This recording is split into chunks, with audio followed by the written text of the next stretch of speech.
Welcome to another episode of Data Gurus. I'm so excited to welcome Jay Walker Smith to the podcast. I had the opportunity to see him live at a conference not too long ago, prior this year, and he was fascinating.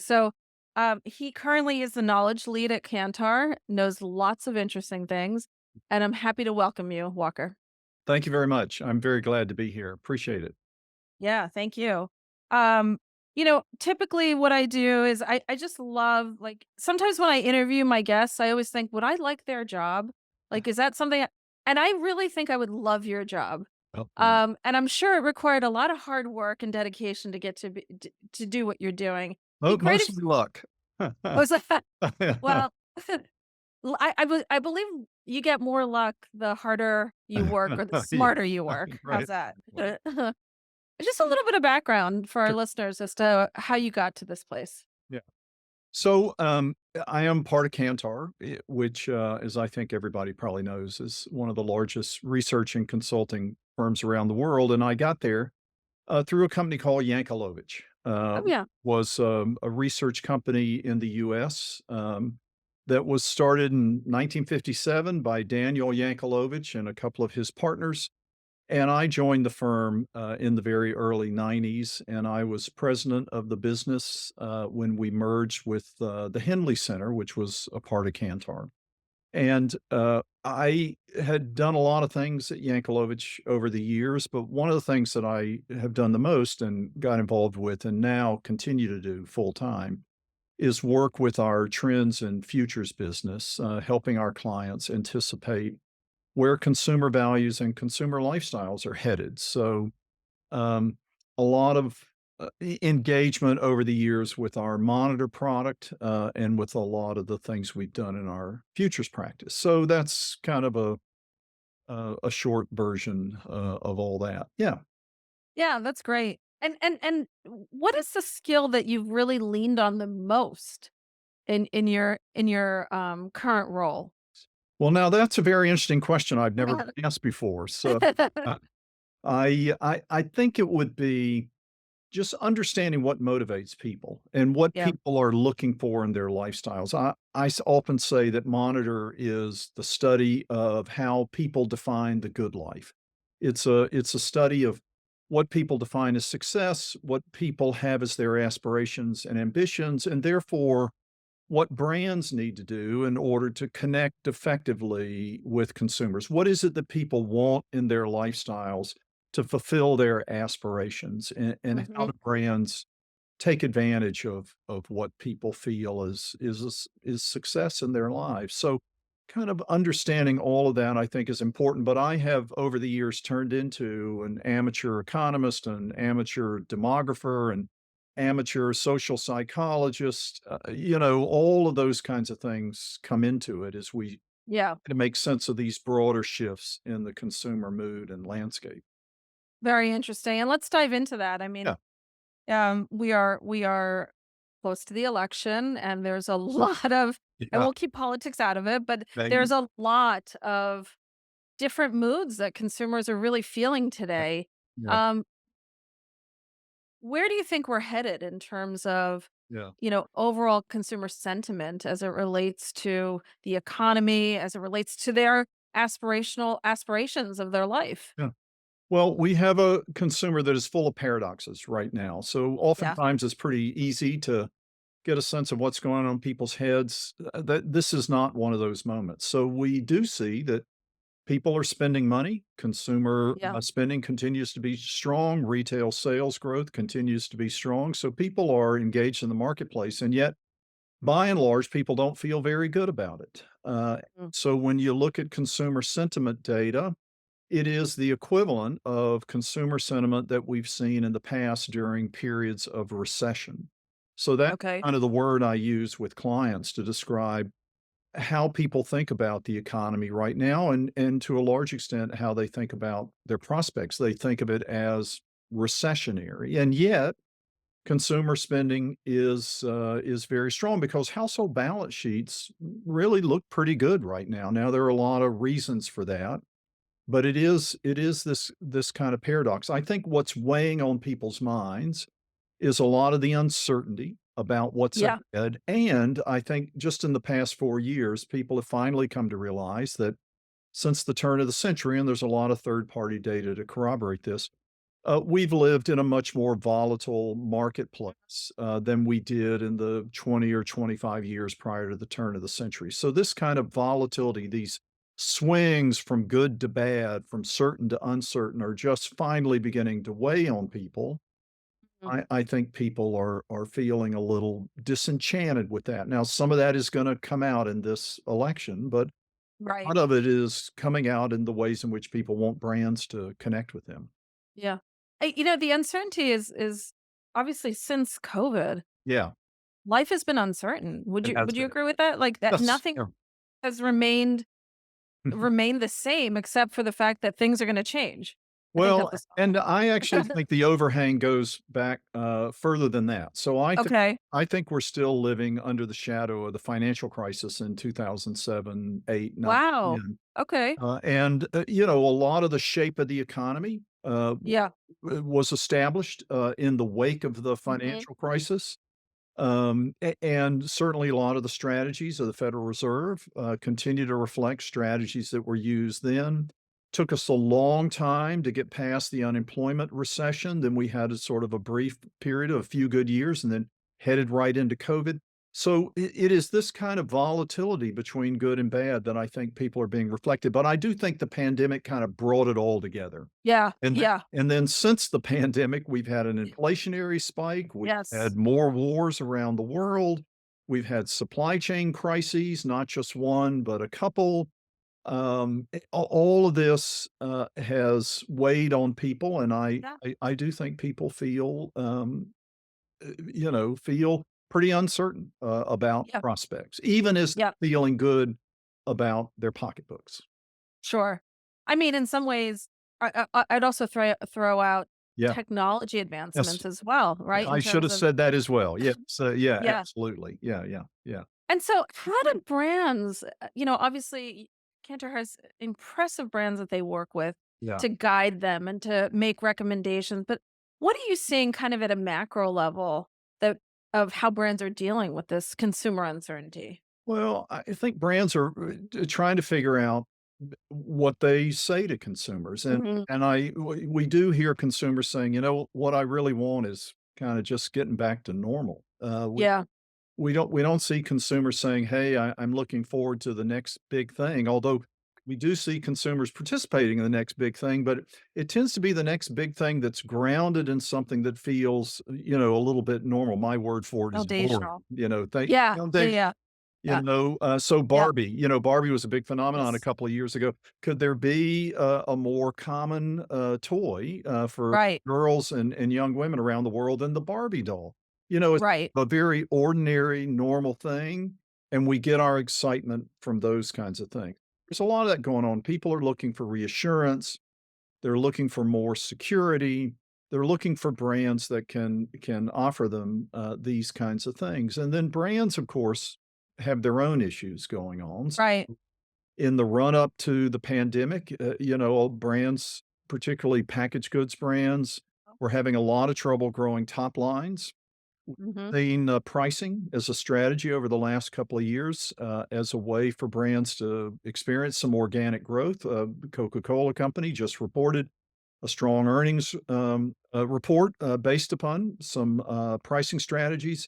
So, this has been a big part of brand strategies, but recapturing some unit volume growth, I think it's a big issue for brands, and so now part of the question is where do you find that growth? Where do Right. you find that growth in a global marketplace that is just kinda changing shape, right before our eyes? So these are and I guess I would add, before I sort Sure. of leave this topic is, just the growth of private label, around the world, and Yeah. so all this has made a very big, push. So, these are the kind of things that brands are dealing with, and all of this is rooted in consumers just being open to new solutions because they find themselves living in a very volatile marketplace, and brands are just have to be more inventive about what they're doing these days than I think they have been in years before. So the assumption of just because you've been a consumer of my brand for the last 5 purchases, let's say, Yeah. doesn't mean the next 5 purchases are gonna go to my brand per Right. se. Well, I think brands historically have kind of learned that Yeah. loyalty can be fickle Yes. in a lot of categories, and that loyalty may not be exactly what we thought it was. But I think right now consumers are saying, you know what? I do like big brands because Mm. brands give me something I can count on, something I know, Yep. something that feels reassuring. But oftentimes, big brands don't feel like they're addressing kind of needs that I have now, the way that I feel now. So these new brands, there are Mhm. many new brands coming along, are doing a better job of responding to the well-being that I'm looking for, Sure. the better mental health, that I'm Mhm. looking for. They're more conscious of how they affect, my time, than, other brands I bought in the past. So there are all kinds of opportunity Yeah. to lean into this need for some kind of reassurance and security in the midst of volatility that big brands and small brands, can leverage. I think that with the I mean, social media has been around for a long Yeah. time, but with everybody going digital, let's say, or the acceleration of digital through the pandemic, Yeah. f gave voice to almost and I don't know if this is a legit word, but stakeholder capitalism, right? Yeah, yeah, Like, yeah, sure. Yeah, right? And so, right. and to the trends that you're talking about, mental health, even like I don't know if this is an old trend or a new trend, but like different food preferences that people are eating now, right? That you Right, go to a restaurant and you see like gluten-free, vegan, and a right. million other choices. It's interesting to see like it's getting even finer tuned in terms of what consumer preferences are. Yeah, when digital came along, we thought it would be a platform for personalization. We discovered that personalization is harder to execute, than maybe Yep. we thought about at first. But consumers, are very different. Consumers have learned about all kinds of things they never knew about Yeah. before. They found all kinds of communities they didn't know existed. And that means taste, have Yes. fragmented, in multiplicative kinds of ways. And so being responsive to that is one of the challenges that Mhm. brands, have nowadays. You're, exactly right about that. And I do think, even other considerations have entered into the value equation that consumers have for brands. So you mentioned values, again, I think this is part of the overhang of the financial crisis. After the financial crisis, we saw the rise of the Tea Party, we saw Yeah. the Occupy movement, and we have really been through a 15-year period of kind of social values being more salient in the marketplace. Mhm. And it's been a very unusual period. Whether that will continue to be true going forward, I think Mhm. remains to be seen, but this is another one of the volatile moments, that, brands are having to navigate right now.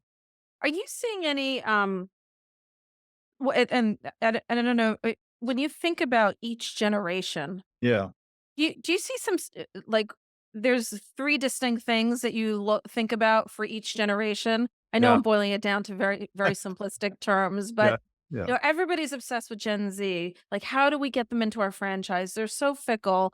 right, And then obviously we've talked so much about millennials, but like, do you see yeah. really contrasting things between generations? We do, and, the study of generations is one of the things that Yankelovich pioneered way back in the 1960s. So that has been a constant lens that we use to Okay. look at the marketplace, and so, yes, we do see Gen Z actually being, kind of a generation that is defying a lot of our expectations, about, younger consumers. So many of the things that we've kind of taken for granted with Mm, your consumers at the past are represent generational divergence with Gen Z, and a part of that is just the way they're coming of age and the right. kinds of things that are true as they are coming of age. So, for example, this is a generation that is getting married and starting households at a much later age than we have seen Yes. in the past. Now, this is not something that occurred overnight.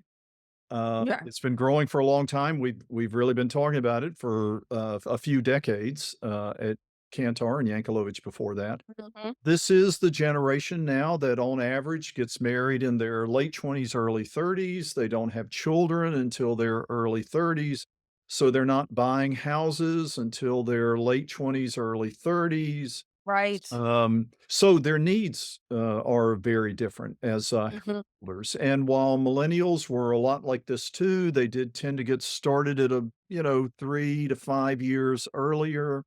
So again, just a generational difference. We see Right. Gen Z coming along in in the midst of a much more transactional era, uh, Okay. a much more transactional mindset about how they want to engage in the marketplace. Interesting. We see Gen Z coming of age at a time when mental health Mm. is one of the biggest priorities. We've seen it with athletes, we've seen it with celebrities. Mhm. It's all the talk about social media, and now we see all kinds of disturbing data from the CDC and the NIH about the state of mental health. And Mhm. so this is a big priority for Gen Z in a way that it has not been for Yeah. even millennials, as Yeah. prior generations. So it is a very different generation and a harder generation given their digital sensibilities, Sure. bring into your franchise and to, monetize in a consistent way, that you might have been used to, in the past. But I do think, digital is really defining the way in which you've got to Mhm. engage this generation, if not from a retail standpoint, at the very least, from a communication standpoint, because this is where Mhm. they're getting all of their information, Yeah. your brain. Yeah. And frankly, with AI, we're gonna reach a stage pretty soon where a lot of the engagement with marketing is gonna get handed off to, AI-enabled apps. You're just Right. gonna say, I don't wanna watch all this advertising about laundry detergent. I'll get my app to do it, you know, Yes. it'll figure out the right one for me. If I don't like it, I'll make it change it, but in the meantime, I don't have to use my time Right. To for sit and watch. yeah, to sit and watch Yeah. it, to buy it, and this is the generation that is gonna pioneer that. Isn't that amazing? So marketers kinda think we know how people shop, we think we know Right. what the shopping journey is. We have absolutely no idea how Gen Z is gonna change that shopping Mhm. journey because 'cause they're gonna use technologies to do it. It's Mhm. just gonna be unlike anything we've ever seen in 5 years, certainly 10 years out. It's gonna be a very different marketplace. I like to say that marketers are gonna have to add, quote, unquote, "advertising to algorithms" to their Mhm. repertoire of marketing skills because increasingly, that's gonna be how people shop. I'm gonna let my Yep. app do it, Yep. or I'm gonna let my app help me, and if you wanna get my attention, you better make sure you've gotten the attention of my AI, I out. app Yeah. first. Yeah. I made a joke the other day. I said people are gonna have to market to our Alexa, Yeah, yeah. right? To get on the Exactly right. That's recommendation exactly engine, right. like, That so is that right. right? That I mean, And, that's we've actually done that in the past, so this is not yeah. it's not when we tried to, um, design our website so that we would Right. rank higher in Google search results, that's advertising to an algorithm, but That's that true. is not coming up with an ad that has, some creative and a great Right. line, all that kind of stuff. That's advertising to humans, but, hacking Google search results is advertising to algorithms. The challenge is that marketing in the future is gonna have to do both at once. Got it. Yeah. It's getting better at our old skills and then learning all these new New skills. skills. That's Yeah. and Gen Z is gonna be the generation that comes of age with all of that. And they probably will demand it. Yes, I think Right? it's Because absolutely their time is very valuable. I mean, I right. do think that that generation also values time and Yes. anything that they can kind of get another source to do something for them, Right, right. it's valuable. It adds value to their everyday life, as Yes, you yeah, said, their aspirations. yeah, Um, agreed. so so I'm just curious, you're a wealth of information.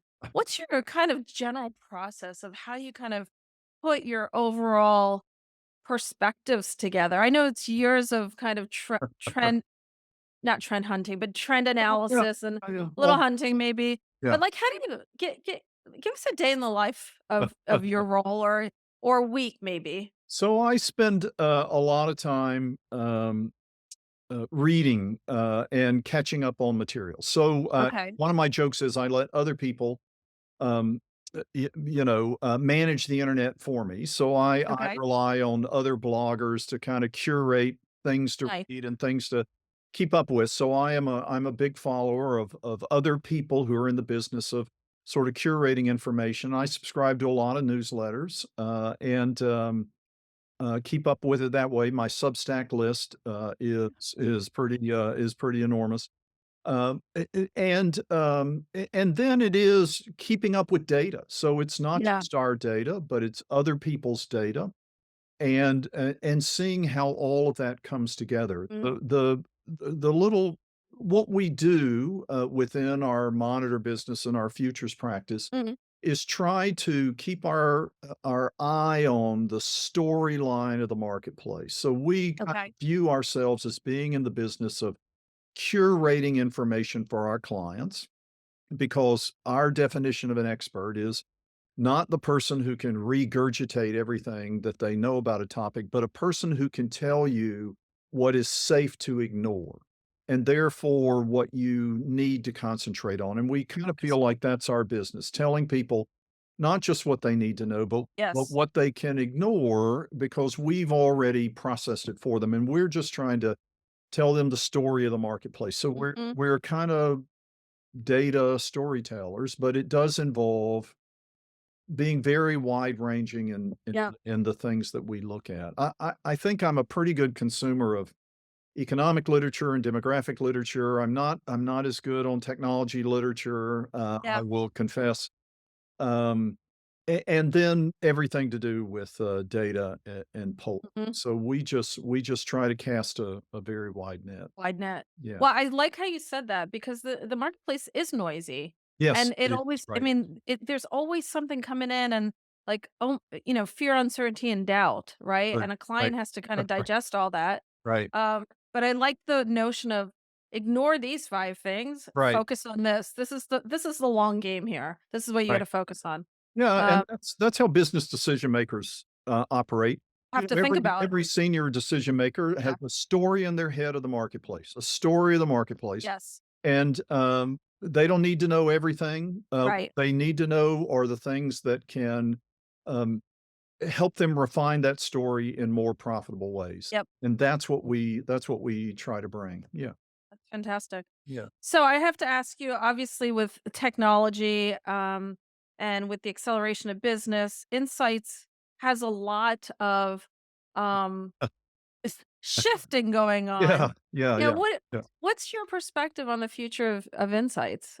Um, well, we thought a lot about this topic, as Okay, well. I think, you know, AI is gonna do 2 things. So one is AI is just gonna take over what are today the mundane task. right. The mundane task of every era are different, and they always get taken over by technology. So that's Yes. gonna happen.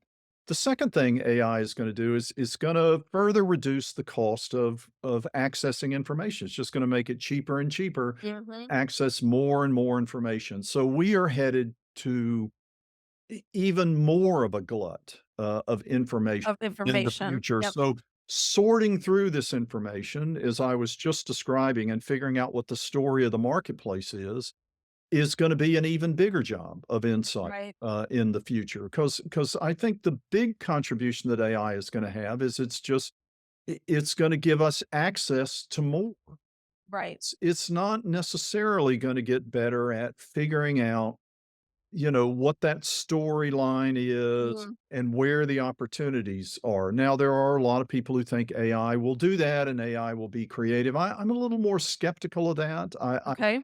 My experience with it so far, which, is kind of like everybody's, it's just the Sure. past 10 years, um, is that it is really good at all things related to efficiency Mhm. and can contribute to helping make humans a lot more creative. Right. And for insights, I think that means it will enable us to be a little bit less research focused Mm. and a lot more growth focused. So right now we have to spend a lot of our time running projects, managing Yep. things, keeping up with data, et cetera, et cetera. These are all research skills. I think AI is just going to do a lot of that, Right. which is going to enable us to spend more of our time thinking about what the implications are of all of this for the growth objectives of our businesses. And that's what senior management is asking us to do. They're not saying to us, be the best possible researcher so you can be the best possible researcher. They're saying, you know what I need from you are some insights into how I grow this business. And I'm Yeah. depending upon you to do a good job of research in order to come up with that. But if AI comes along, I think senior managers is just going to go, if you're not coming up with better insights about growth now, now Yeah. I've paid for all that AI to run your projects, what do I need you for? Yeah. 'Cause Yeah. I can if I need a survey about, the best flavor, Mhm. I'll just let my R&D department access the AI application directly. I don't need research to do that. What I need Sure. is research to do what research really does well, and that is understand the consumer Yeah. and give me some insights into how to grow this business. And I think that's the shift that, um, that insights is gonna have to make, and everything about the consumer is gonna change. So the consumer shopping journey is gonna be very different. The social, aspect, of Mhm. shopping is gonna be very different. Subscription models and services models are gonna be much more important in the future than they have been in the past. All of these things are gonna grow. I think they mean some pretty fundamental changes, and insights gonna have to get expert in all that stuff. Yeah, I totally agree, and I think it will attract I mean, I think the industry will have to invest Yeah, in kind of helping those resources become better yeah, in, creative insights, maybe even more business minded to be able to right, link the right. insights to the business problem that they're trying to answer, Yeah, yeah, um, but also attract different kind of talent. Like, we've talked yeah. about this blend of creativity and Right, tech, right, right? right. Yeah, How do we bring that to bear? yeah, yeah, yeah, I think that's right. I think figuring out what the job description is for the insights Yes. professional of the future is a big question, and I do think it's gonna involve a lot more technology facility. Mm. I think sometimes we forget that half of research is not, quantitatively oriented, so we got a lot Right. of people involved in research right now, um, for whom, quantitative expertise is not a part of their job description. That's Mhm. not a bad thing. Right. And that doesn't block them off from any part of the future, but it is just to say that research per se is not necessarily a technical skill profession. And so I think research has got a lot of transition to do in Too. terms of that. And I think we'll be asking for people who have more of a strategic sensibility, Mhm. who Mhm. think more about growth issues, Mhm. experts in growth as opposed to experts in research per se. Agreed, agreed. I think I've said this before, it's being able to actually craft and understand the question that you have to answer, Yeah, exactly. right? Yeah, Versus reporting kind of the research news, if you right, will. right. Yeah. Yeah, I would Okay. completely agree. Yeah. Thank you so much for joining me, Walker. I Well, really thank have loved our conversation. I feel like I could talk to you for hours about this stuff, so I appreciate you taking the time. yeah, thank you very much. I really appreciate being here.